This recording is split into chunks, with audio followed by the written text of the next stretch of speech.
오늘 말씀은 45절에 나오듯이 하늘에 계신 너희 아버지의 아들이 되리니, 바로 우리가 하나님의 아들이 되는 그런 자격을 말씀해 주고 있습니다. 뭐 추상적으로 어떻게 해야 아들이 된다, 또 어떻게 낳다, 이런 말씀이 아니라 오늘 아주 구체적으로 삶에 있어서 어떻게 해야 아들의 모습이 드러나는지 그것을 말해주고 있습니다. 원수를 사랑하고 박해하는 자를 위해서 기도하라, 이렇게 말하고 있고, 또 아버지의 뜻을 잘 살펴라. 아버지의 뜻은 선인에게만 비를 내려주시는 것이 아니라 선인과 악인에게 모두 비를 내려주신다. 그래서 아버지의 뜻을 헤아려서 원수를 사랑하고 또 핍박하는 자를 위하여, 박해하는 자를 위하여 기도하라. 그것이 바로 하나님의 자녀됨이다 라고 이렇게 말하고 있습니다. 세상이 다 사랑하는 자를 사랑하고, 또 세상이 다 인사하고 문안하는 사람에게만 문안한다면 거기 어찌 하나님의 자녀이겠느냐. 그것은 세리도 그리하고 이방인도 그리한다. 그런즉 하늘에 계신 아버지의 온전하신 것 같이 너희도 온전하라, 이렇게 말씀하고 있습니다. 오늘 마지막 절에 이 48절은 우리가 삶의 원칙이다 라고 이렇게도 우리가 말하는 부분입니다. 구약 때는 내가 거룩하니 너희도 거룩하라 라는 말씀이 있었다면 레위기에, 신약 시대 때는 하늘에 계신 너희 아버지의 온전하심, 곧 완전하심과 같이 너희도 온전하라, 곧 완전하라 라고 이렇게 말씀하는 것입니다. 이런 말씀이 우리에게 과연 큰 부담으로 다가오는지, 우리는 이미 이 마태복음 5장의 이치가 새로운 계명을 주신 것이 아니라 주님이 이 땅에 오셔서 율법을 이제 밝히 가르쳐 주시는데, 그것은 우리에게 새로운 짐을 지우는 것이 아니라 이제 우리가 은혜를 받고 마땅히 은혜 가운데서 행할 수 있는 바, 어떻게 보면 성도의 특권에 대해서 그렇게 말하고 있습니다. 우리가 아들됨을 알려면 하나님의 아버지 되심을 먼저 잘 알아야 될 것입니다. 우리는 날마다 고백하고 기도할 때 아버지, 아버지라고 하나님 아버지를 부릅니다. 구약 백성에게는 아직 하나님 아버지에 대한 그러한 고백과 믿음이 없었습니다. 그래서 구약 백성들은 하나님을 어떻게 불러야 할지, 혹은 하나님을 부를 수는 있는 건지 그것에 대해서 확신하지 못했습니다. 그래서 하나님이 나타나시면 두려워하고 또 떠나라 하고, 그런 것이 구약의 정서라고도 볼 수 있습니다.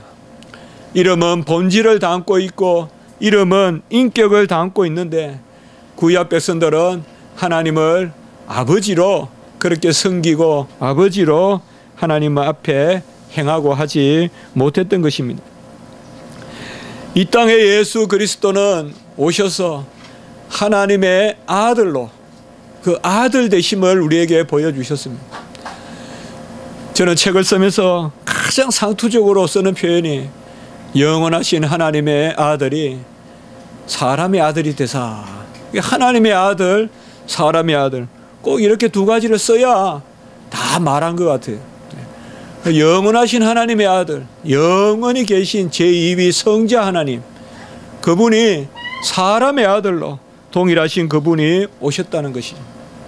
이 아들됨, 이것이 참으로 중요한 것입니다. 하나님의 아들이, 독생하신 하나님이 이 땅에 오셨다. 그래야 요한복음 1장 14절 18절에 보면 그 독생자의 영광을 보니 은혜와 진리가 충만하다라고 이렇게 말했습니다. 독생자라는 게 무엇입니까? 홀로 나신 분. 그러니까 성부 하나님, 성자 하나님, 오직 성부로부터 나신 유일하신 아들, 바로 그분의 영광을 보니 주님께서 세례 받으시고 또 변화산에서 변현되셨을 때 이는 내 사랑하는 아들이요 내 기뻐하는 자다. 가장 중요한 일을 감당하실 때 또 그분이 누구신지 드러낼 때 이는 내 사랑하는 아들이고 그래서 내가 기뻐하는 아들이다 라고 이렇게 말씀하고 계십니다. 요한복음 5장 17절에 보면 안식일에 주의 일을 행하시고 사람들이 그 주님을 박해할 때 우리 주님께서 내 아버지께서 이제까지 일하시니 나도 일한다 라고 해서 하나님의 아들 되심을 드러내십니다. 이때 사람들이 예수님을 핍박하는데 왜 예수님을 핍박하느냐? 하나님을 자기의 친아버지라 하여 자기를 하나님과 동등하게 여겼다라고 핍박하는 것입니다. 하나님을 친아버지 같이 여겼다. 아마 아빠 아버지 이렇게 부르셨던가 봐요, 우리 주님께서. 그러니까 친아버지 같이 여겼다. 계속 문제가 뭐냐? 이 아들됨이에요. 아들됨 때문에 하나님이 기뻐하시고 아들됨 때문에 또 우리 주님께서 핍박을 당하시는. 대제사장의 신문을 받으실 때 네가 찬송받을 이의 아들 그리스도냐라고 물었을 때 우리 주님께서는 내가 그니라 I am 이라고 이렇게 딱 대답을 하셨습니다. 찬송받으실 이의 아들, 바로 영원히 찬양받으실 하나님의 아들, 성부 하나님의 아들, 성자 하나님이심을 드러내신 것입니다. 주님이 십자가에 달려 돌아가신 것은 겉으로 보면 유대인의 왕이라고 해서 반란죄로 그렇게 죽으신 것이 되지만은 사실상 그 속을 들여다보면 우리 주님께서 죽으신 것은 하나님의 아들이라 칭했다고 죽인 것입니다. 처음에 신문은 우리 주님이 유대인의 왕이다라고 신문을 했어요. 빌라도나. 아무 죄가 없단 말이에요. 죄가 없으니까 이제는 유대인의 왕이라는 것은 빼고 하나님의 아들이라 칭했다. 이렇게 이제 군중이 들고 일어납니다. 그래서 결국은 우리 주님께서는 이 땅에 오셔서 아들됨 때문에 죽으셨습니다. 곧 우리의 아들됨을 취하여 주시려고 주님은 아들됨 가운데서 그 제목으로 하나님의 아들이라는 제목으로 죽으신 것입니다.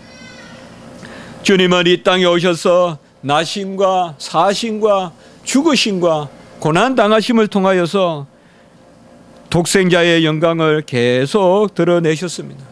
요한복음 20장 31절에 보면 사도 요한은 우리 주님을 가장 가까이서 모셨던 그런 제자입니다. 빌라도가 첫 번째 제자라고 수제자라고 우리가 한다면 사도 요한은 가장 가까이 있었던 제자라고 볼 수 있습니다. 그 사도 요한이 성경을 기록하면서 예수가 하나님의 아들 그리스도시다. 예수가 그리스도신데 여기 액센트는 하나님의 아들 그리스도시다. 그 사도 요한이 가장 강조한 것이 바로 하나님의 아들이. 이 하나님의 아들이란 말이 가장 많이 나오는 것이 바로 요한복음이에요.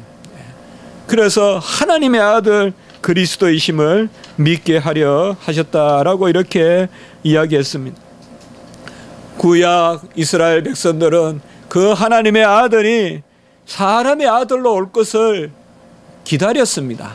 대망했습니다. 그것이 바로 구약의 메시아 사상인데 그들은 정작 이 메시아 사상을 가지고 있었음에도 불구하고 정작 주님이 오셨을 때, 그 메시아가 오셨을 때 그를 영접한 사람은 오히려 어부였고 오히려 사마리아 여인이 메시아를 그가 메시아인 줄 알게 되었어요. 사람들은 메시아 사상을 이용했어요. 교회를 이용하고 하나님을 이용하고 이런 것들이 얼마나 많이 있는 것입니까? 마지막 십자가에서 죽고 난 다음에 돌아가신 후에 백부장이 그것을 보았습니다. 아마 백부장은 로마의 군인을 관리하는 그러한, 오늘날로 말하면 대대장쯤 된다 할까요? 중대장쯤 된다 할까요? 그러한 직책인데 꼭 백명은 아니겠지만은 백부장이다. 그 이방의 군사장이 우리 주님의 돌아가심을 보고는 이 사람은 진실로 같이 합니다. 하나님의 아들이었도다. 하나님의 아들임을 증거합니다. 계속 주님께서 이 땅에 오셔서 가장 귀하게 여기신 것이 바로 아들됨이십니다. 주님은 이 아들됨을 입술로 고백하기를 원합니다. 마음으로 믿고 입술로 시인하고 고백하여 우리가 구원에 이른다고 로마서 10장에서 말씀했는데, 그 고백의 제1조목이 바로 예수는 하나님의 아들 그리스도시다. 시몬 베드로에게 묻습니다. 너희는 나를 누구라 하느냐? 다른 사람들은 엘리야라고 하고 다른 사람들은 세례 요한을 하는데 너희는 나를 누구라 하느냐? 베드로가 대답합니다. 주는 그리스도시요 살아계신 하나님의 아들이시다.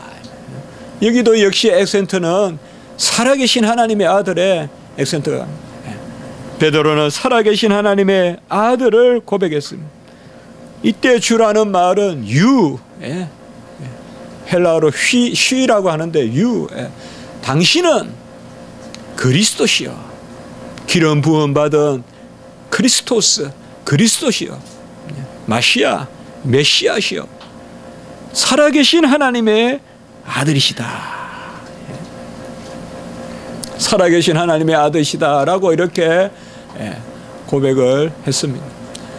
제가 오늘 분당중앙교회 저녁 7시에 설교를 하게 되는데, 그때 제목이 삼위일체에 대해서 2시간을 성도님들의 설교를 듣겠다는 것인데 도무지 무슨 모임인지 감이 안 잡혀요.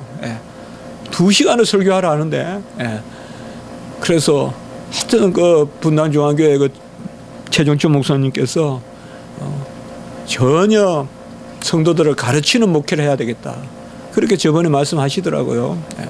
그래서 그런지 이제 또 장로님도 세우고 그렇게 하신다는데, 그래서 삼위일체인데 그냥 삼위일체로 제목할까요? 이래서 제가 그렇게만 하면 좀 그렇잖아요.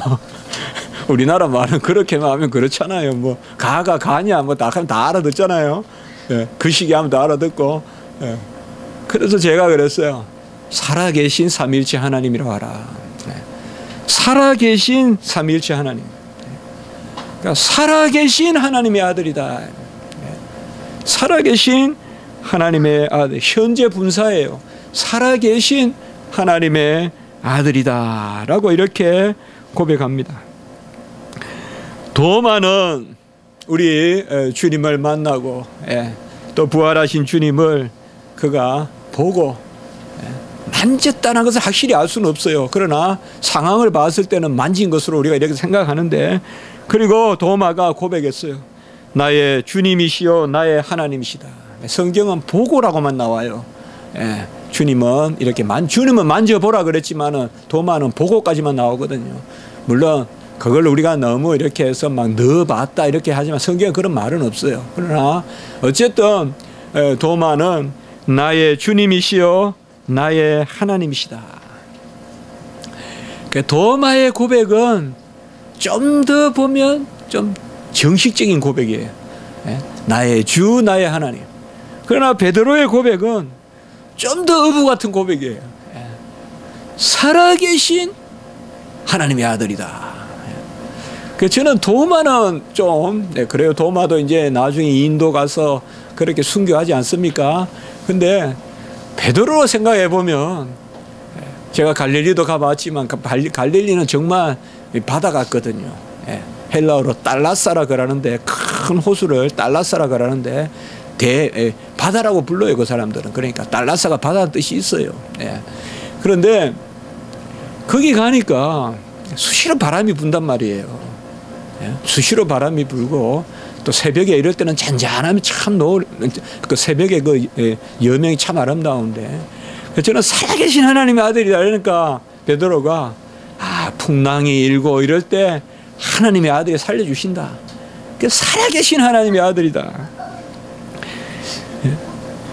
도마는 나의 하나님이라고 했지만 이 고백이 맞아요. 나의 주, 나의 하나님인데, 베드로는 살아계신 나의 하나님의 아들이다 라고 이렇게 고백하고 있습니다. 도마가 좀 더 예수님은 하나님이라는 데 관심을 가졌다면, 베드로는 좀 더 예수님의 아들 대신, 우리가 한자로 표현해 본다면 자성, 하나님은 부성, 우리 예수님은 자성, 아들이심, 아들 대심에 좀 더 관심을 가졌던 것 같아요. 그러니까 이 고백 위에 교회를 세우겠다. 바로 이 고백이 뭐예요? 살아계신 하나님의 아들이심을 믿는 고백. 그 위에 교회가 서 있다 이 말이에요. 예수는 하나님의 아들이니까 우리도 그와 함께 하나님의 아들이고, 예수님은 살아계신 하나님의 아들이니까 우리도 그와 함께 살아있는 하나님의 아들이다 이 말이에요. 죽은 사람들이 아니다 이 말이에요. 깨어있는 사람이고 살아있는 사람이다. 그 위에, 그 반석 위에, 그 고백 위에 교회를 세우겠다라고 이렇게 말씀하시고, 베드로에게 천국 열쇠를 주겠다라고 이렇게 말씀하고 있습니다. 하나님은 자녀됨에 관심이 있고, 이 자녀됨이 곧 영생입니다. 영원히 사는 것은 하나님의 자녀로서 영원히 찬미하고 하나님의 품속에 거하는, 아버지의 품속에 독생하신 하나님이 이 땅에 오신 예수 그리스도시라면 이제 우리도 영원히 아버지의 품속에서 거하는, 그것이 바로 교회요, 그것이 바로 우리의 영생인 것입니다. 이는 내 사랑하는 아들이요 내 기뻐하는 자다. 어찌 아들을 미워하겠습니까? 바로 아들을 기뻐하는 자라 불러주시고, 변화산에서도 또한 그렇게 불러주시는 것입니다. 우리는 하나님을 부르고 하늘에 계신 우리 아버지여 라고 이렇게 기도합니다. 하늘에 계신 우리 아버지는 살아계신 하나님이시고, 하늘에 계신 우리 아버지는 만물을 주장하시고 만물을 채우시고 천국의 문을 여시고 우리를 감찰하시는 하나님의 하나님이십니다. 그는 우리를 자녀 삼으셨기 때문에 우리가 하나님을 아버지라고 부르는 그 부름조차도 베드로의 고백을 사람이 혈육이 알게 한 것이 아니라 하나님 아버지가 주셨다고 했잖아요. 베드로가 고백하게 한 것도 위에 계신 하나님의 아버지가 가르쳐 주신 것입니다. 우리가 하나님을 아버지라 부르는 것은 그 순간 우리가 알 것은 하나님이 우리의 아버지이심을 우리에게 잊히시는 거예요. 그래서 우리는 부르는 거예요. 그래서 우리 하나님을 아버지라 부르는 그것이 하나님이 우리를 자녀라고 불러주시는 것과 마찬가지예요.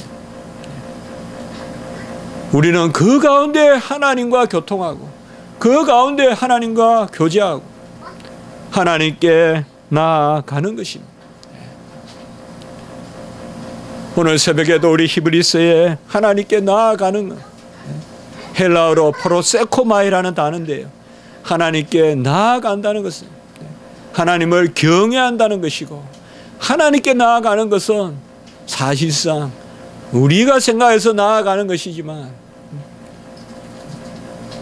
마치 태양이 돈다고 우리가 생각하듯이, 그러나 사실상 하나님께 나아가는 것은 하나님이 우리에게 가까이 오시는 것입니다. 디코이트라고 여러분 기억하실지 모르겠습니다. 아들을 휠체어에 싣고 평생 달리게 하는, 공식적인 대회만도 1000번을 더한, 레이스를 1000번을 더한. 그 이분은 아버지가 뛰는 거예요. 3종 7인 경기까지 나갔어요. 그리고 보스턴 마라톤도 나갔어요. 아버지가 뛰는 거예요. 근데 아들을 데리고 뛰는 거예요. 자기 몸만 뛰기도 힘들 텐데 아들을 휠체어에. 그 아들은 태어날 때부터 탯줄이 목에 감겨서, 그래서 기능을 할 수 없는, 그래서 평생 휠체어에서 살 수밖에 없는 그 아이를 태우고 달려가는 거예요. 사실 그 휠체어에 앉은 아이도 뛰는 거죠, 사실상. 물론 다리가 있어서 뛸 수 있는 건 아니지만은 거기도 완주하는 거죠. 그러나 사실상 그 아버지가 완주하는 거죠. 아버지가. 어떻게 보면 우리도 다 휠체어에 앉은 사람들이야. 우리도 다 거동이 불편한 사람들이요. 영적으로 죽은 사람들이요. 도무지 움직일 수 없는 사람들인데 그걸 실어놓고 평생 달리신다 이 말이에요. 평생 달리신다. 얼마나 감동적인 이야기예요. 자기 인생을 아들에게 다 바치고, 자기 인생이 아들에게 바치고 계속 뛰어. 본래 아버지가 육상을 잘했던 분인데 그래도 휠체어를 가지고 어떻게 마라톤을 42km를 그걸 뛰겠어요. 그것이 바로 아버지의 사랑인 것입니다. 우리는 기도할 때 하나님을 부르고 하나님의 자녀의 자리에서 여호와를 부릅니다. 기도는 하나님을 인정하는 것이고 또 하나님이 우리를 불러주신 그것을 우리가 믿고 기다리는 것입니다. 아버지는 자녀에게 가장 마땅한 것을 베풀어 주십니다. 우리가 아는 것이 아니라 아버지가 알고 긍휼과 자비로 그것을 베풀어 주십니다. 우리가 기도하지 않아도 아마 아버지는 우리를 그냥 두지 않으실 것입니다. 그러나 우리를 기도하게 하시는 것이 뭘까요? 이것은 아버지가 우리에게 유일하게 받으시고자 하는 것입니다. 아버지는 자녀에게 기도를 원하시는 것입니다. 아버지를 인정해 주시는 것을 원하는 것입니다. 어떻게 보면 하늘에 계신 우리 아버지여라는 호칭을 원하시는 것입니다. 하늘에 계신 우리 아버지여라고 불러주는, 여러분 아버지라고만 부르십시오. 그게 기도입니다. 아버지라고만 부르세요. 그게 기도예요. 아버지를 인정하면서 부르세요. 하늘을 보고 인정하면 비가 내릴 것이요, 땅을 보고 인정하면 곡식이 자랄 것이요, 내 자신을 놓고 인정하면 내 삶에 형통함이 있을 것입니다. 아버지를 부르세요. 아버지를 인정하세요. 그 아버지가 뛰는 거예요. 우리가 무슨 조건에 대해서 뛰지 못해요. 아버지가 꼼짝 달싹도 못하나 우리를 실어놓고는 38년 된 병자 같고 12의 혈류병 환자 같고 날 때부터 걷지 못하고 안전병이 된 자 같고 소경 같고 바디메어 같고 귀신 들린 자 같고 간질 들린 자 같고 불에 뛰어 드는 자 같고, 다 그게 우리의 모습이에요. 그들의 모습 아니에요. 내가 12에, 내가 38년, 내가 안전병이, 내가 소경, 내가 귀신 들린 자예요. 그를 실어놓고는 하나님이 달리시는 것입니다. 아버지는 모든 것을 아시고 모든 것을 구하시고 능히 행하시는 겁니다. 우리가 행하지만은, 제가 자주 그렇게 말씀하잖아요. 같이 합시다. 행하는 것은 우리지만 능히 행하시는 분은 하나님이시다. 이렇게 제가 표현을 하지만 사실상 행하는 분은 하나님이라는 표현에 대한 역설적인 표현이에요. 좀 강조적인 표현이에요. 우리가 움직이지만 능히 행하시는 분은 하나님이시다. 하나님이 능히 행하신다는 것입니다. 우리는 아버지를 인정해야 됩니다. 혹시 아버지가 내 삶에 소외되어 있지 않습니까? 또 하나의 소설을 여러분들 기억하실지 모르겠습니다. 김정영이라는 작가가 쓴 아버지라는 소설입니다. 아마 이 소설이 여러 가지로 사회에 많은 엄마를 부탁해라는 소설만 있으니까 아빠들이 좀 이거 안 되겠다 싶어서 아빠도 좀 부탁해라. 제가 봐서는 이 엄마 부탁 많이 해야 되지만 아빠도 좀 이거 부탁해야 되거든요, 요새. 그 아버지란 소설에 보면 아주 가난한 집에서 나서 이 아버지가 대학교를 다니고 이제 고시를 합격해요. 고시를 합격해서 이제 그러한 고시 생활을 하는데 아주 순덕이에요. 무슨 뭐 명예욕이나 이런 게 없어서 그냥 그저 그렇게 사는데 고시를 합격했다는 그것 때문인지 뭔지 모르겠지만 아내를 아주 자기 격에 맞지 않는 아내를 만나요. 소통이 안 돼요. 이 아버지는 어릴 때부터 가난하게만 살아와서 계속 그 아내와 살지만 마음에 소통이 안 돼요. 그리고 딸이 하나 있는데 딸은 서울대 영문과를 간다고 공부를 하고 있어요. 35명만 뽑는다고 해서 버스 탈 때는 좌석 버스 좌석 34 안에 앞에만 앉아요. 35 넘어 앉으면 떨어지니까.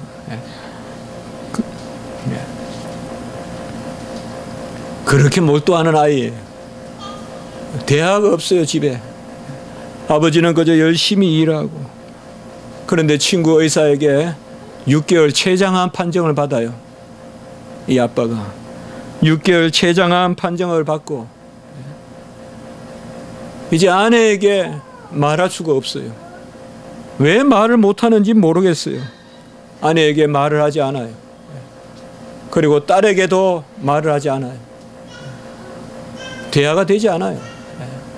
그냥 6개월 췌장암하고 자기 혼자 삶을 정리하는, 언젠가는 아내에게도 딸에게도 말해야겠지 하지만은 오히려 그 병이 시간이 갈수록 더 마음은 다치고요. 그렇게 살았지만은 아내에게도 딸에게도 그 말을 숨겨요. 그럼 그게 억눌려서 어느 순간 가일 장서와 크게 다투어요. 평생 다투어 본 사람이 아닌데 하도 억눌리니까 다투어요. 그런데 이것을 딸이 봐요.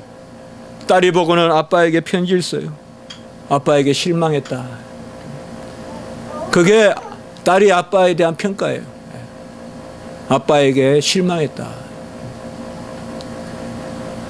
그리고 이후에 이 소설은 계속됩니다. 그리고 결국은 가족이 알게 됩니다.